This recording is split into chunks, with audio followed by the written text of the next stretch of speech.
choose and the gift that they got and all those other things. And I decided to do this. I had an epiphany, or just I guess like a random thought the other day. Um, so as you guys may know, if you're not new here, if you can just randomly come across this video, I have an 18-year-old son who is graduating at the end of the month. And recently, because my son is an athlete, he earned a scholarship for school. Actually, he earned an athletic and a academic scholarship. Yay me, yay him, whatever. But we were doing the acceptance form. Basically accepting the, I guess, letter, LOI, whatever, going over the scholarship, what it covers and stuff like that.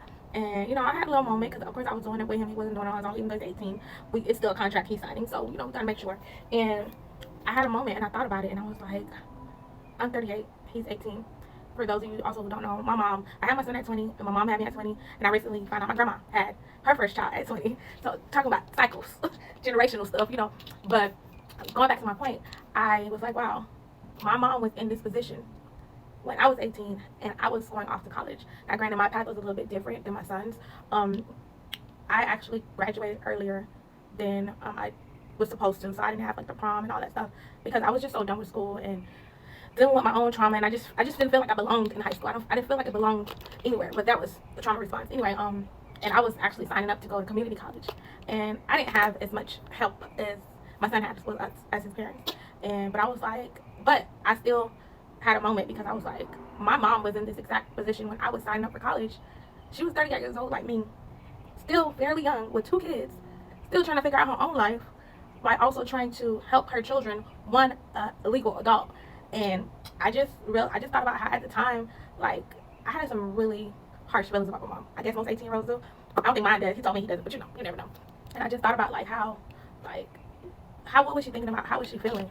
And it also allowed me to have some grace for my mom because my mom was doing what I'm doing now in some way, some aspect, some shape or form. And she was doing it by herself. She didn't have a spouse or a children's father to also help her. My mom had a family, but I guess she didn't have the village that I felt like I have now, her included. And I just was like, wow, like, I can only imagine how much harder it was for my mom navigating the space that I'm in now and doing it as a single mom. I also thought about everything I was putting my mom through, everything I was going through. But yes, I did a lot as a kid and as a teenager. I put my mom through a lot. But in hindsight, also because I felt that way at the time, I still feel that way now because I am still the child, even though I'm a mother and I have a child.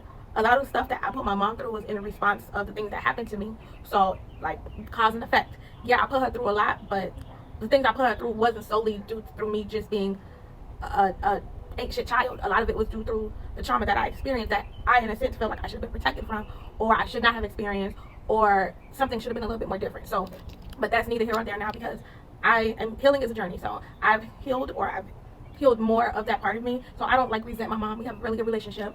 We're still working on it. So but it just was crazy to think about the stuff I did put my mom through. And she was my age. My mom was where I am at in life, give or take, because my mom was a single mom. I'm not. My relationship with my children is different than my relationship that I have with my mom. But it's just crazy to think about how the stuff she was dealing with as a person, as a woman, because I do give her grace with that, but all while trying to raise a child and navigate a child and hope this child is different from you and better. So yeah, it makes you, being a parent makes you put things into perspective with your parents in different aspects. Like, it makes you be like, oh, well, I understand how my parent felt, but it also makes you feel like, well, why did my parent do this and I'm doing this as a parent? So it's a lot, but it's life. It is what it is. And happy Mother's Day from the thoughts in my head.